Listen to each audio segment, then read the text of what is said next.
Hi, friends. Welcome to the Combed Education Podcast. Let's talk hair. My name is Adas. I'm your host. And today I'm just going to get right into it. And I want to share with you 10 things that I wish I not only knew, but like actually implemented early on in my career. A lot of these are mindset things that can manifest as physical things that you could do, but like it's a lot of mindset perspective shifting. For those of you that don't know, I've been in this industry for 23, almost 24 years. I started when I was in high school. I grew up in this industry, and I always say I'm just getting started, even though, I'm 20 something years in. This is an industry that I'm incredibly, like, as cliche as it sounds, but so blessed to be a part of. I'm fascinated by this industry. I am in love with this industry and all of the potential that it has. And as I've grown in my career as stylist and educator, there's a huge calling for me that I've experienced for many years to contribute, to give back, to help not only the veterans, people who've been at it as long as I have, people who've been doing it longer, but especially those of you who are newer into the industry. A lot has changed in the 20 something years that I've been behind the chair. But today I want to share just the top 10 things that I just wish I implemented earlier on. Not to say that I would change anything in how I've navigated my career. I'm very proud of how I've navigated my career, but I think if I had to do it again, these are some things that I would implement. So let's get right into it. Number one, oh God, see, you younger people, you younger hairdressers are way more open-minded to this than my generation was, but I feel like there's still some of you who aren't embracing this fully. And it's that continuous learning is essential. Continuous learning is essential. And I'm going to put a little caveat here. Continuous learning and investing in education is essential. While watching YouTube, listening to podcasts, watching Instagram videos, little quick reels, webinars, those are all great. I mean, the webinars, depending on what is being taught, those are all great, but there is a time and a space and a necessity in investing in your education and continuing to learn. This is an ever-evolving industry. There are new techniques, new trends, new products that are emerging constantly. You don't have to. What I would have done earlier on is embrace a mindset of continuous learning and personal and professional development. So when I say continuous learning, it's all of it. Learning about yourself, your mindset, communication, business, social media, technique, chemistry, like there's so much to learn. And I think one of the first podcast episodes I did, I think it was probably episode 2 or 3 or something, was titled, When You're Green, You Grow, When You're Ripe, You Rot. And what that translates to, if you ever get to a place where you're like, I'm good. Like, I'm good. I don't need to take a class. I'm good. You are going to rot. So you must always keep this mindset of, how can I continue to grow? How can I continue to level up? Because when you stop doing that, listen, there's this analogy that I learned about, and it's that there is either growth or decay. There is no chilling. There is no coasting. There is no I'm good. You and your business are either growing and in growth or decaying and in decay. So if there's any point where you're like, I'm good, nope, how can you grow? Because if you're good for too long, you're going to look back and be like, oh shit, I was on a downhill spiral. Okay. So workshops, classes, seminars, industry events, independent education, branded education, all of this is going to contribute to your growth and your success. Another thing to consider, guys, if you're smart about your money, whatever you invest in your education is a write-off. So just be mindful of that as well. Don't do it so that you have a write-off, do it so that you stay continuously green, but just know that it's a beneficial situation for you. So number one thing I wish I had gotten early on is that continuous learning is essential in order to remain relevant and successful in this industry. Number two, building strong communication skills. Communication is the foundation of excellent customer service. So investing time in developing strong communication skills, both verbal and nonverbal, practicing active listening, having empathy, and clear communication is going to help you understand and fulfill your client's needs effectively. Because you have to remember, a satisfied client and a happy client is not just about the end result, but the overall experience. And so I think, oh God, this is gonna make me sound old, but it's fine. I think what's happened with, so you guys have to understand that when I was getting into this industry and just as I was growing up in this industry, texting was not what it is now. Social media, emails, like we talk to people on the phone, we talk to people face to face. So we had to build strong communication skills and understand how to read people. And so I think, you know, if you're from the generation of emails, texting, and social media, practicing communication skills, you have to intentionally set time out to do that in your everyday life, not just behind the chair. You've got to understand how to communicate clearly, how to listen to what your clients are asking for and not just do what you think needs to be done. Strong communication skills is imperative to have a successful business behind the chair. Period, hands down. Number three, time management is key. It's key. As a hairdresser, time management is crucial. And ultimately, guys, we're not even just hairdressers anymore. We're content creators, we're accountants, we're bookkeepers, we're social media managers, we're videographers, we're photographers, we're editors, we're therapists, like we are chemists in science, we are all of these things. So if you are not delegating your time and managing your time properly, it's going to be a shitstorm for you. Learning how to schedule your appointments efficiently, allowing time for each service, scheduling time for your photo shoots, like all of this is so important, not only to respect your time, but your client's time as well. So by managing your time more effectively, you're going to provide a smooth and organized experience for your client, and you're not going to be running around like a chicken with your head cut off because you have time management skills.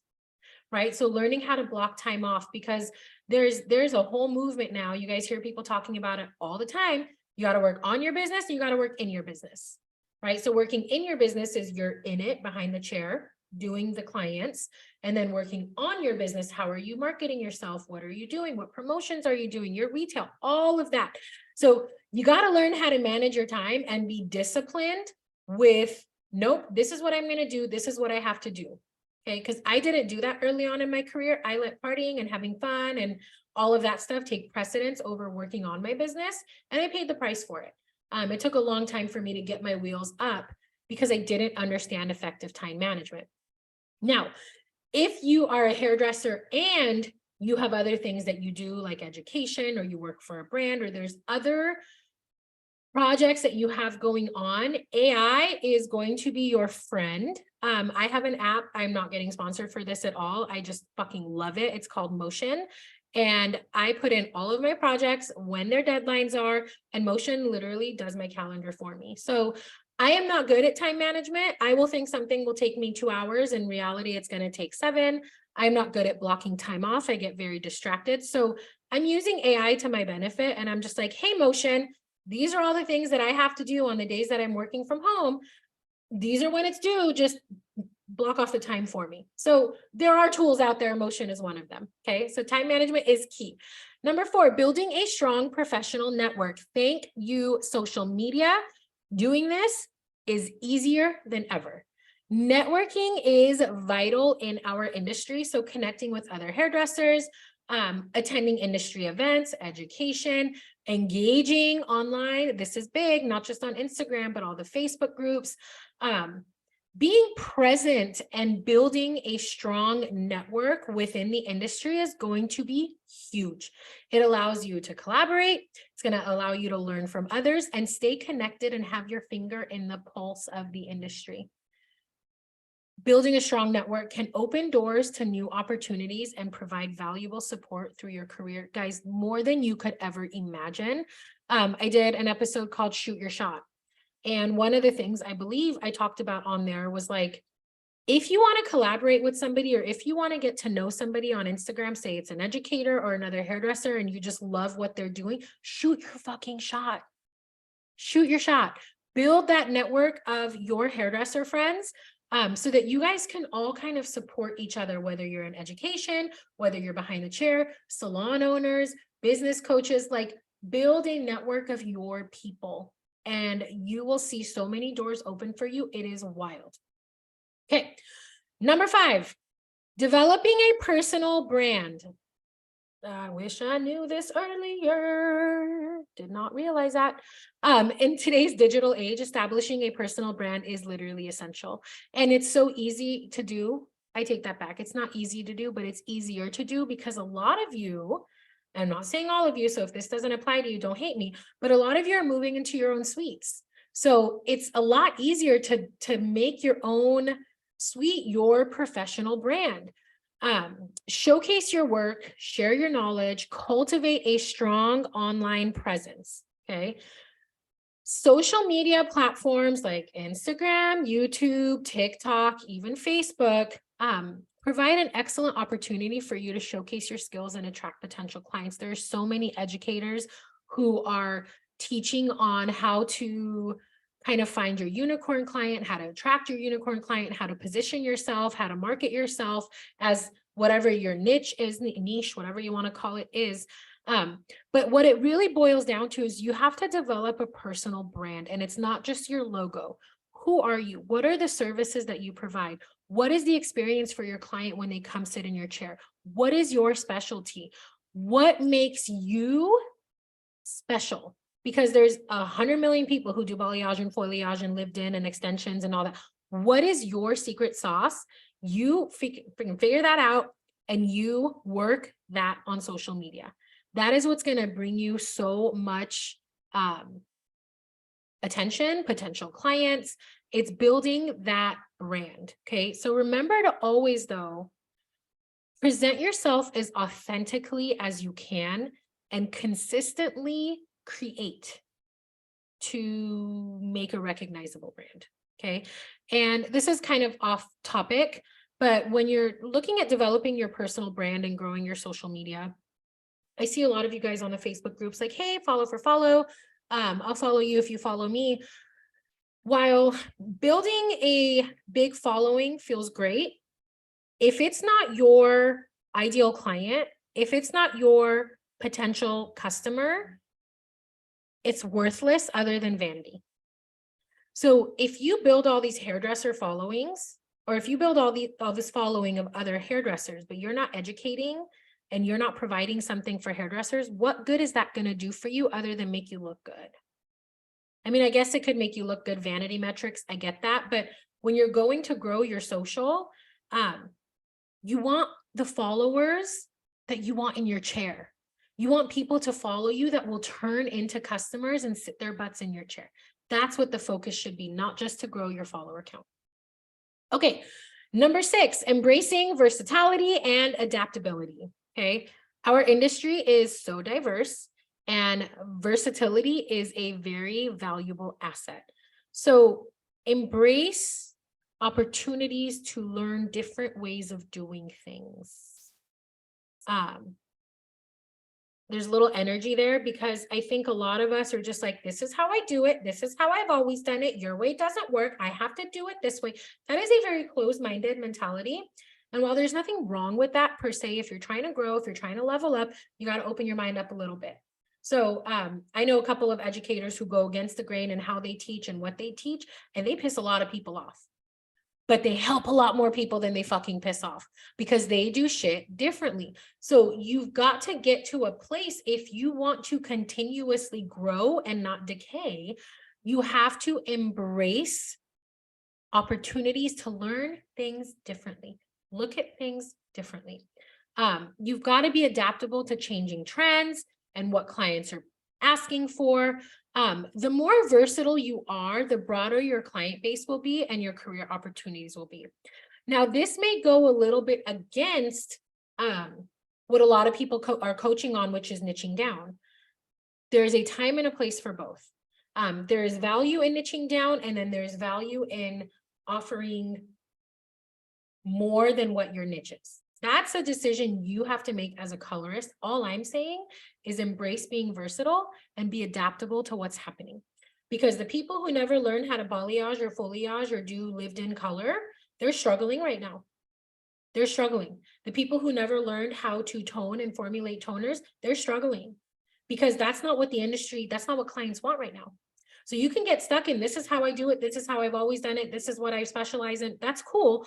But if you're not meeting the clients with where they're at, you're going to be absolutely irrelevant in just a couple of years. So be open to, okay, if that was your niche and it was working, like maybe it was freaking mermaid rainbow hair and it was working for you and it's not working for you, time to pivot.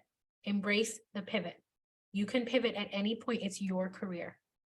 You can decide today, hey, you know what? That's not who I am anymore. This is the direction I'm going, and that's going to help my business grow. That's what you do. So embrace versatility and be adaptable. Okay, number 7, taking care of your physical and mental health. This industry can be very physically daunting and mentally draining. You have to prioritize self-care, whatever that looks like for you, to maintain your well-being. Physically, take breaks, stretch, move your body, invest in comfortable footwear. Don't be a dumbass like me. I used to wear heels and wedges for the first 10 years of my career. You'll see me in Docs and fucking New Balances right now. Like heels, no, maybe when I teach, that's about it.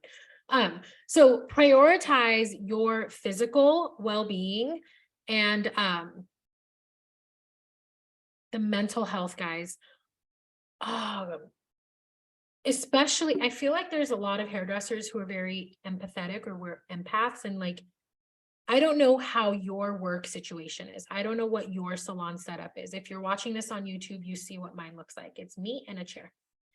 And so it is a very intimate setting. It is a very intimate environment, and I'm in my client's personal space. So there's a lot of heavy conversations that happen in this chair. And I know you guys have experienced it too. I've seen it on Instagram and social all the time. Like my clients are getting married. My client's having a baby. My client has cancer and I just shaved her head. My client's husband died. My client's wife cheated. Like these heavy conversations can absolutely take their toll on you. You've got to practice a way to like not let it physically affect you.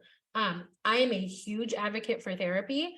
Even if you're solid and you're good, therapy can help teach coping mechanisms. If you don't want to do traditional therapy, there are so many options on how to take care of your mental health, being in this industry, being with people.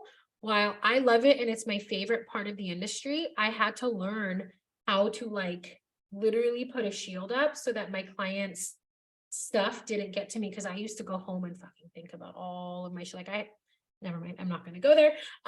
But prioritizing your physical health, your mental health, so important. I wish I knew that earlier on. I wish I knew it earlier on.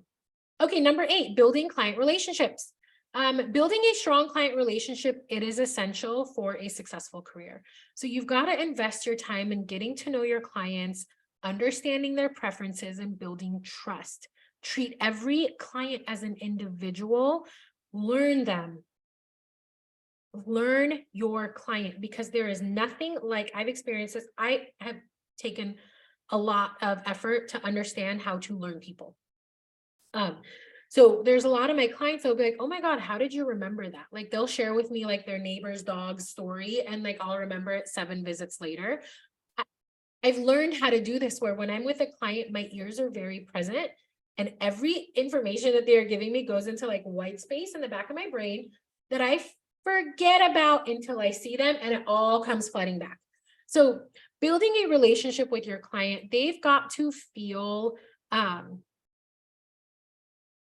like they matter to you.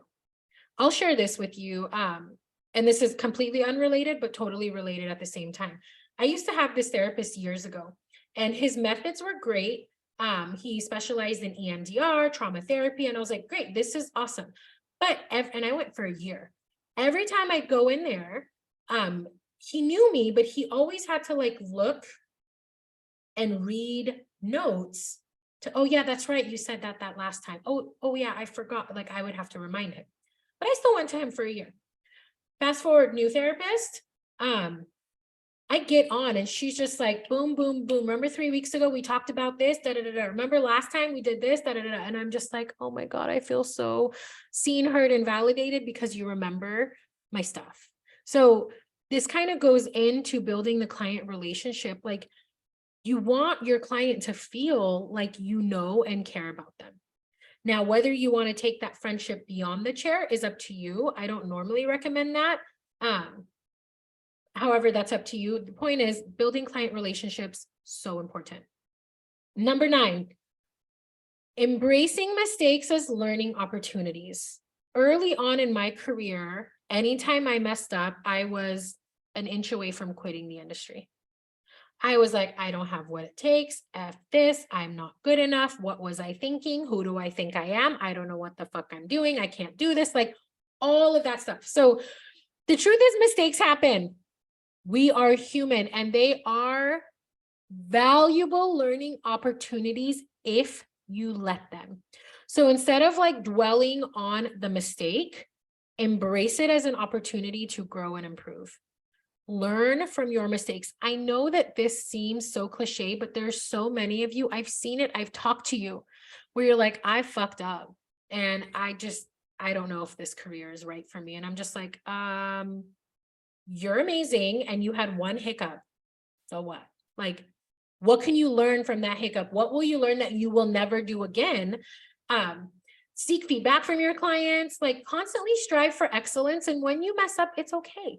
I have a blog post on this too. It's called So You Messed Up. Now what? I got you. It's normal to mess up. Embrace it as a learning opportunity instead of something to gauge yourself on, like, oh, I fucked up, I suck. No, I messed up, I'm human, I'm gonna learn, and guess what's not gonna happen next time is this mistake. It's never gonna happen again. So embracing this growth mindset is gonna foster continuous improvement throughout your career. So this is a big one, and if you struggle with this, I see you. You just have to hack your brain and be like, okay, I messed up, I am human. Where did I go wrong, and how can I make sure this doesn't happen again, and how do I fix it?